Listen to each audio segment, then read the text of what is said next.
Welcome back to the On the Path podcast with Dr. Charlie Keil. We are continuing our discussion of his new book, Playing for Peace, Reclaiming Our Human Nature. And today we're going to discuss, towards the end of the book, Appendix A, Greening the Population Issue by Linda Cree. And now in this chapter, Linda outlines how we are over our carrying capacity on planet Earth as humans, and that we are in danger of straining, or already straining, the environment and its resources. Quote, our current population is already several billion people over what the Earth can sustain at a European standard of living, and our lifestyle in the U.S. is 50% more demanding on resources than Europe's. I had that underlined. Gotta read that, because that gives you hope. We don't have to be at this standard of living. Our standard of living is incredibly wasteful. An awful lot of food is going into the composter, you hope, or down the river. I mean, we waste food on this North American continent like no other culture in the world. And water. I mean, we right. defecate into drinking water. Yep. Rather than gray water. Yeah. You know, there's ways to utilize your dishwater, your shower water to flush your toilet. Mm-hmm. But, and if you've seen there's a wonderful graphic online of all the fresh water on the planet. Right. And there's a big globe, and it shows the planet with no water on it. It's this big, brown rock. And then there's this little droplet of water in front of it. And that's all the fresh water we have for 8 billion people. And that's terrifying. Yeah. And many gallons of water are down deep in the aquifers. And when you start tapping those deep aquifers in a way that they're not being replenished, you're heading for disaster. We've been heading for disaster on the waterfront now for a long time. Are we tapping those deep aquifers? Yeah, like big they do companies, that. Like I think the Nebraska farming, some of those Great Plains farming operations that are the breadbasket for us and for, like Ukraine, for the world. We're finding out, how important Ukraine is, not just for the Ukrainians, but for food for everybody. That's the breadbasket for that part of the world. And the minute you have boats being blockaded or questions of who can travel the Black Sea or not and who can get through the Dardanelles, everything's connected. And you don't know that Yemen is dependent on Ukraine until the food doesn't arrive. The wheat doesn't show up. Now what are you going to make your falafels out of? I remember my dad telling me as a kid that the Great Plains in America their groundwater reserves are sort of shrinking.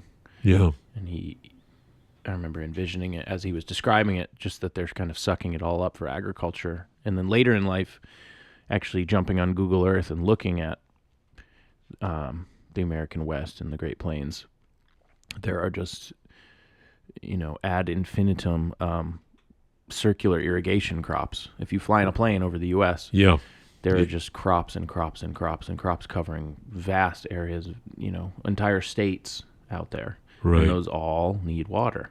Right. Also, Linda mentions the telecommunications industry utilizes a surprising amount of water. I don't know what that's for. She doesn't go into detail about that, but I underlined that too. I was reading it this morning, and I'm saying, oh my goodness, this is even better than I thought it was. Maybe for some type of cooling, or I'm not sure. Conductivity, I have no idea. But well, wherever there is human activity and a whole lot of people occupied doing something, and factories are required to make the equipment and so on, all that's water expenditure. And the more technical the process, the more indispensable water is at a certain point, or water is diluting the poisons that come out of a particular process. It's mind-boggling how connected we are. And that's a wonderful thing, and has been a wonderful thing for all of our evolution.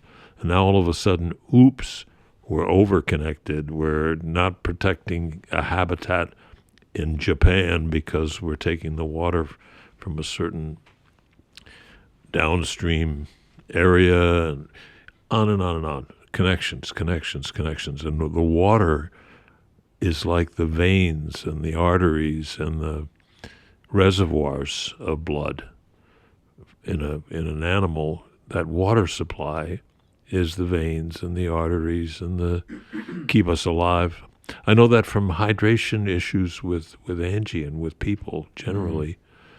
You've got to be hydrated, or all your organs are in trouble. Because we're made of it. Yeah, we're made out of water. Water is life. Water conducts electricity. I'm sure it plays a role in our neurons and nervous system, and we all need it. Yep. So what are we going to do to keep it clean and to stop wasting it? Well, there's obvious places to start. First of all, with agribusiness and the fact that our agriculture has been monopolized virtually by big money, big capital. And these huge farms we got one next door here with 600 cows, not 60. 60 is a healthy number of cows to keep in a barn, tend to properly, keep them clean, get good milk from them, etc. And 600, you got a pile of manure you don't know what to do with. It's the whole American free enterprise thing that you're allowed to grow as big as you want, make as much money as you want. And I'm hesitant to say we should limit things, but I always think of that too big to fail. Yeah. And that there is a line you cross when a company gets so large that it becomes impersonal. Yep. It's no longer grassroots. Employees don't know their employers, that kind of thing. There should be some sort of regulation there where you can't, you look at these circular crops covering Kansas. How many of those are Nestle or Keebler or making corn syrup for Coca-Cola or Cheez-Its or whatever it is? It's most of it, like you said, is huge conglomerate agribusiness, and it's out of hand. It's just too much. And it's being exported as the way of the future to keep everybody fed, and it's not sustainable long term. Sustainable turns out to be a very powerful concept, and we don't understand what it means. It means, can you do this for thousands of years and not cook up a deficit of this or a surplus of that? Because in a way, you've got surplus manure at a factory farm. Big issue. Where is that going to go to? How is it going to be going into the streams and killing the fish in them, or what? Where are we putting that pile of poo? Every factory farm has its accumulations that are not sane, not rational. What do we do about that? And so building topsoil and stopping all the insecticides, herbicides, limiting them to extreme situations where sine qua non, without this chemical, we're not going to have raisins or pick your crop. Maybe there's a case for doing some spraying and but try to make it as ecological as possible and not killing monarch butterflies or bees or any of those insects that we're depending upon for our pleasure and for our protein. It's a very huge question when you look at the whole thing, but it breaks down to individual connections between a bee and an apple blossom. I love the Appleseed connection. Johnny Appleseed spread seeds all over the place as the myth or the story, and we've got to have Appleseed consciousness. What are we spreading at Born to Groove? What principles, what practices, what moral mission can we put into our musicking so that kids will imitate, kids will want to be part of this, kids will say, got to have my groove fix and not some other medicine. Yeah, that was my next question, is rather than tangent into what she calls the sixth large extinction, because you mentioned the bees and different critters dying off, is how does our mission of getting music for kids and getting kids musical. How does that tie into this idea of carrying capacity and overpopulation? I think it's the positive way to phrase everything that we want to accomplish in this world. Decentralization, relocalization, regenerative agriculture, rebuilding the topsoil of this country state by state. That's my big hope for some kind of a breakup of the Republican Party, is that all the senators and congresspeople from the plains will get together and say, look, the long-term future of our heartland is not in draining the aquifers and going extinct. It's going to be building the topsoil to hold on to the water and to let it sink down into the aquifers. We need healthy topsoil as the very beginning of saving water, right? It's going to be part of a regeneration of all of our crops and all of our expansion of food supplies, where we have an obligation to the world. Since we're using up all that water, we really got to make sure that wheat and millet and every grain crop that sustains human beings is in adequate supply for the world while we persuade everybody to limit their family size.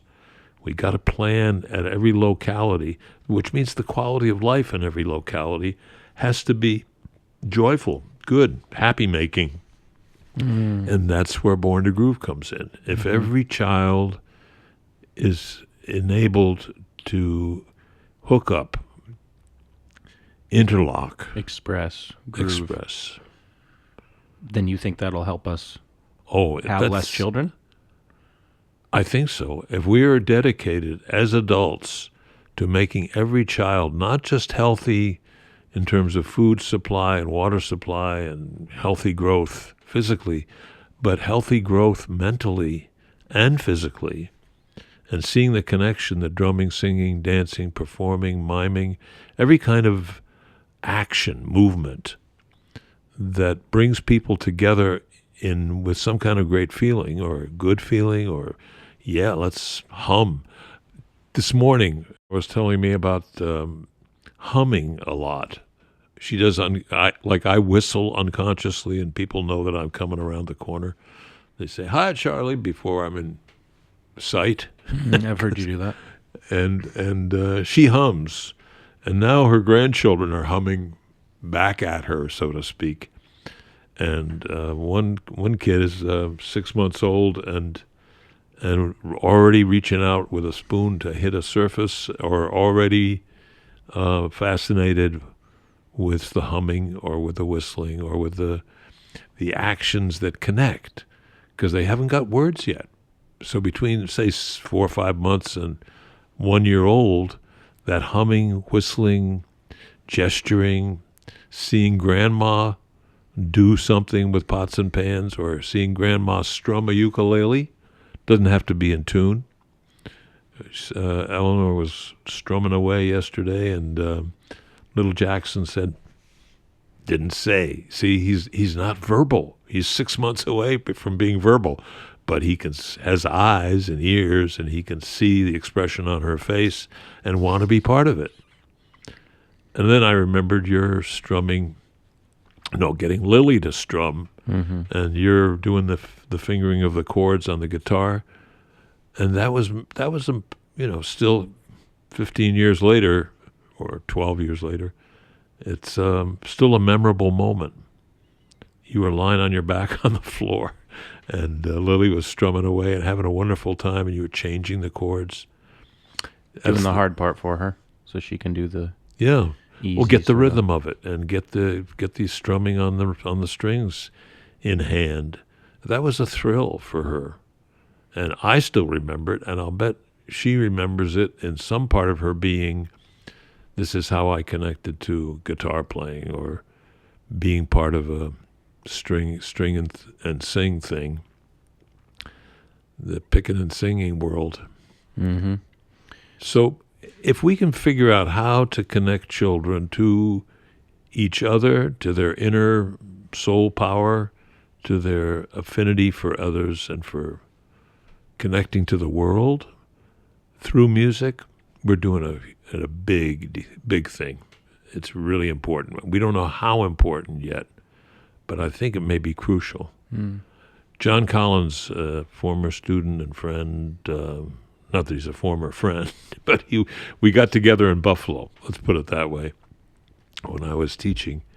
And he just did an article on 9 different stages that he thinks we went through from 4.5 million years ago, when we were still up in the trees.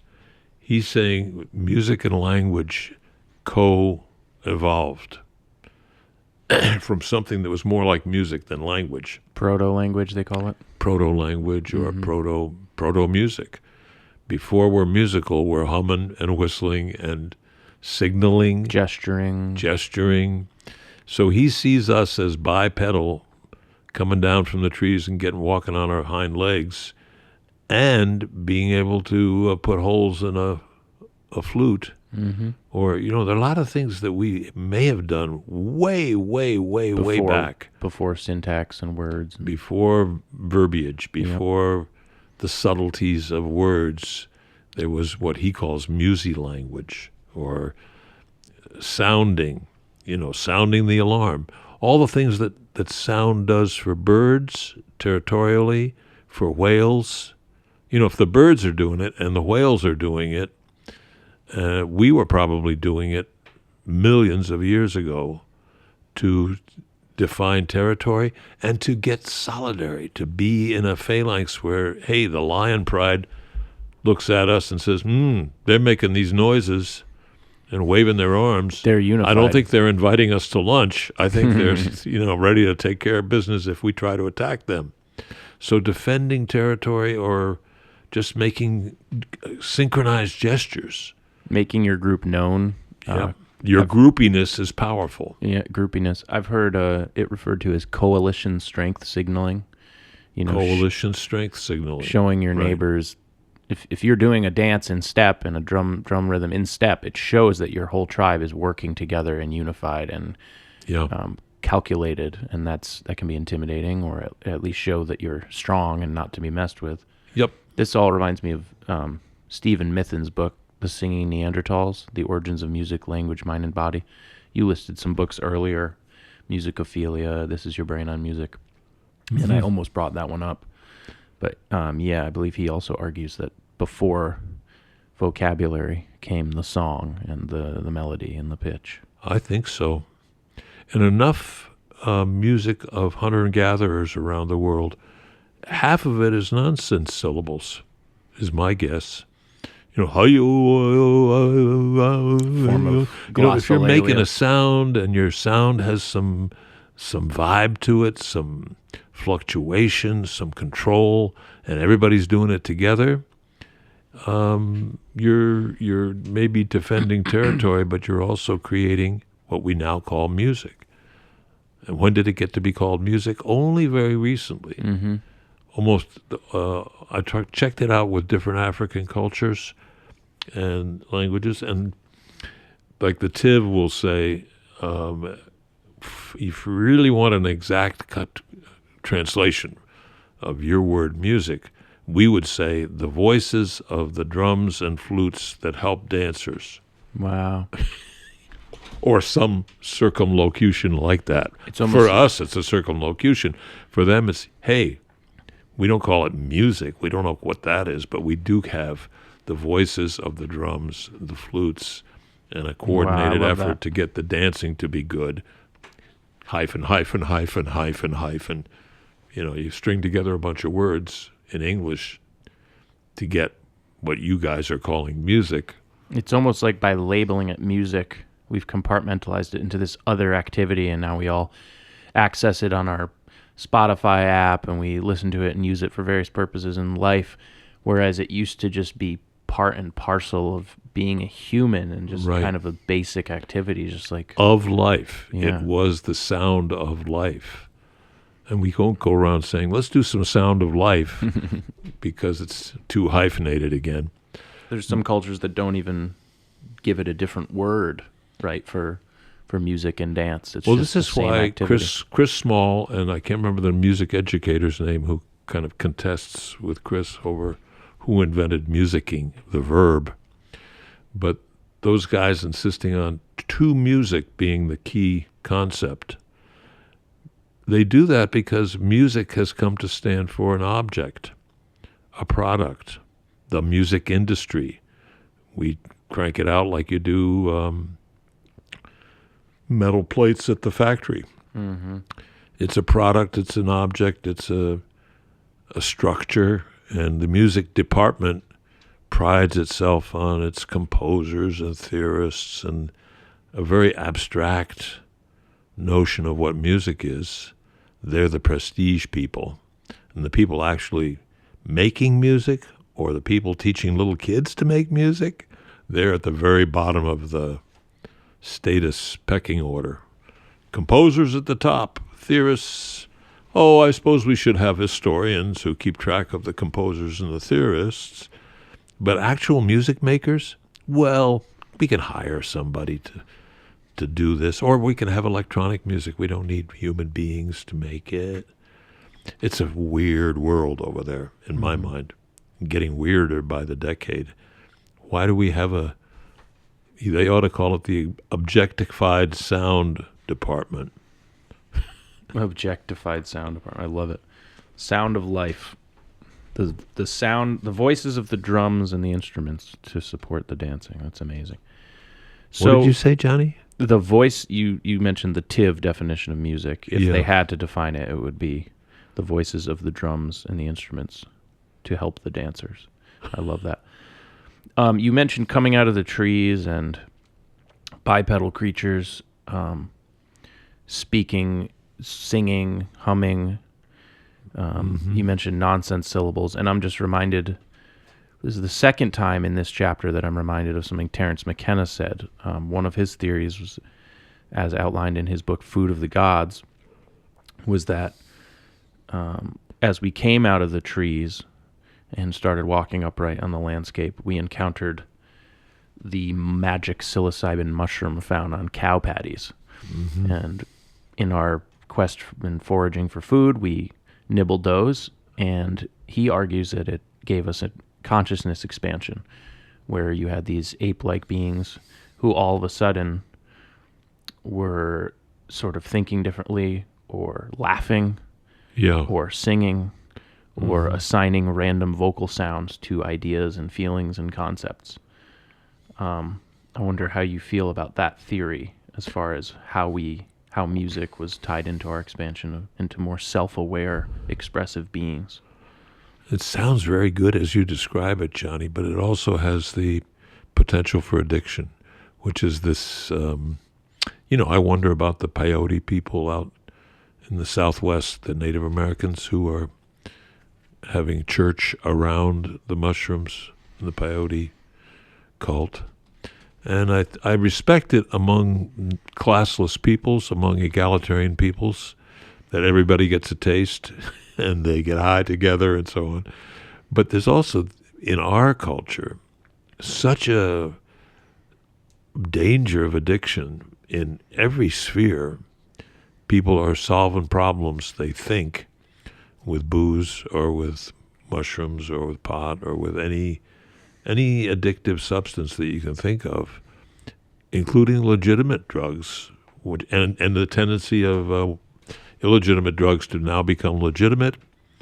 This is all very suspicious to me in the sense that it's relying on a substance to do what you will do anyway. You will get high on music without mushrooms or pot or cocaine or any of the addictive substances that are very often associated with musicians. It's hard to think of a great musician who was clean and not on the jazz cabbage. Yeah, exactly. I would argue that psilocybin mushrooms are probably have the least potential for addiction, just because it can be quite a powerful, intense experience. I think he's even mentioned that it's not something you can do every day. No. I did it once with Angie and with some friends in the anthropology department at the University of Chicago. Al Ortiz's cousin came up from Tehuat Pueblo or someplace with a bundle of mushrooms and knew how to process them, and he made himself a bunch of capsules, and we had kind of our local Native American authority. He was a rare character in those days to have someone from a Native American culture getting his PhD at the University of Chicago was big news. And so his seal of approval on the cousin with the peyote pills, capsules, we took too many and had quite an experience. I was up there for, I don't know, over a day. 30 hours, 40 hours, I don't know when I wore off. In some sense, it never is worn off. I can still see the brick textures. I can still hear the voice of Mr. Jariba calling out to his wife, Kitty, Kitty, don't, he's having a family argument. Things that happened during that period in that apartment building are in my head till death do us part. Life became incredibly vivid, and bricks in the wall became fascinating. It was like textures and qualities of color and sounds. Everything became kind of magical and mysterious. Where is this sound coming from? Was a question, and it was never a question before in my mind, but somehow the resonance, the vibration, all of that seemed magical and mysterious to a greater degree. It was a great intensifier. And I think that's what music does anyway. It's almost meaningless in terms of syntax or words or concepts and so on, except you can say you're feeling these emotions that we have names for. But it always intensifies, where if you're driving along and you get the right Stevie Wonder tune, you say, gee, this was made for driving a car. Or, this intensifies the experience of movement and travel, or, oh, look at those trees and look at that moonlight, and listen to Moonlight in Vermont as a ballad. The music intensifies whatever context it pops up in, however incongruous it might seem, is nevertheless gives you a lift and makes the experience somehow broader or more rippling, more resonant, more people are hearing this, not just me. And that's kind of magical. Mm-hmm.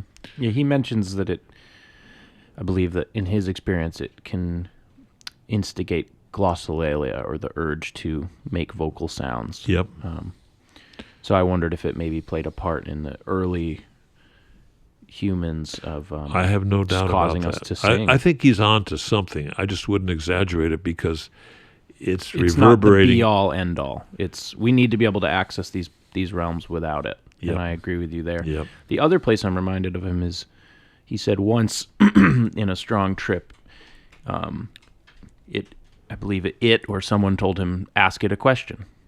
And so he posed the question to the mushroom while in that space of, oh gosh, now I'm forgetting the question. I believe it was, how can we help the earth, or what do we do? Or what's the solution? What is to be done? Something like that. And it responded very quickly, he said, and it said, all women on earth should have one natural child. And at first he said he didn't understand what the heck it was talking about, but eventually he realized it was a population issue. Yeah. He says that if everyone stuck to that rule, that the population would be cut in half and then be cut in half again. Yeah. And of course, Linda dictates the numbers a little bit. She says on page 105 in your book, numbers can be meaningless unless put into context. It wasn't until 1804, after at least 200,000 years of human life, that the number of Homo sapiens reached 1 billion. It took only 123 years after that for us to reach our second billion in 1927, and only 33 years in 1960 to add another billion. By October of 2011, we had 7 billion people, and by 2025, we're expected to reach 8 billion people. That means that we're projected to add our next billion in only 14 years. Think about that. So it's the J curve. It's the Yeah. exponential growth that we remember from Ronald Wright's Short History of Progress. It's that rapid exponential logarithmic curve. And she does, in the end, when she's outlining solutions, one of her solutions is encourage women to delay childbearing until after age 25, important for slowing the cycle of generations, and to have no more than 2 children. So it seems that Terence was told, or so he says, a very similar thing, that Mother Gaia is maybe requesting, hey, if we're going to make this work, if we're going to coexist and not strain the planet, then we need to have fewer children. Right. And share the children. See, to me, the idea of kinfolk, extended family, uncles, aunts. It takes a village. Yeah. Or it takes an extended family, which is what a village used to be. I mean, a small camp of hunter-gatherers is a kinship group. That's really funny. That reminds me of Dr. Chris Ryan's book, Sex at Dawn. You saying that he discusses paternal uncertainty. Right. Where back in the day, we weren't so sure whose kid was whose, as far as the father. And kids were free to sort of roam from one hut to the next and get a nibble here, nibble there. And it truly was the village and the community. That's another thing that Terence talks about the mushroom doing, is giving a real sense of that collective, that hive mind, where, hey, we're here together, we're a team. And they would all contribute to raising these kids. Right. And that somewhere after the transition to agriculture and ownership and property and dowry and marriage, we got away from that. Yeah. And maybe that's what you're arguing, is we need to go a little bit back to the village, to where we're all helping every children. That's very core to my whole worldview. You know, localization, relocalization, as local as yourself. And this is where I think I'm differing from a lot of well-known intellectuals who think about the world's issues at large or in general. I think individual self-expression and self-development, self-achievement, self-knowledge, to take Socrates, self-knowledge is always bad news, said John Barth in one book.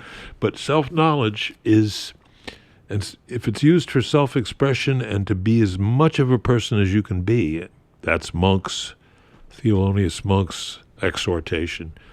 The genius is the person who is most him or herself. Wow. Monk said that? Yep. I love that. And had lots of very pithy advice for people that whether they asked for it or not. Like he told one singer, Abby Lincoln, don't be so perfect. Yeah, you need a little grit. You need those participatory imperfections and discrepancies. Right. Otherwise, you sound like a drum machine. Yep. Which can be cool sometimes, but we want Johnny, we've had a really good discussion of... yeah, this was nice. We should cap it to keep in our kind of time frame here. Everyone, please go check out Charlie's new book, Playing for Peace, Reclaiming Our Human Nature. Today we were discussing the Linda Cree appendix about overpopulation. We'd love to hear your thoughts. You can comment on the video below. And please stay tuned as we keep pouring through Charlie's book and discussing so much that needs to be discussed. Sounds good to me, Johnny. Thanks, everyone.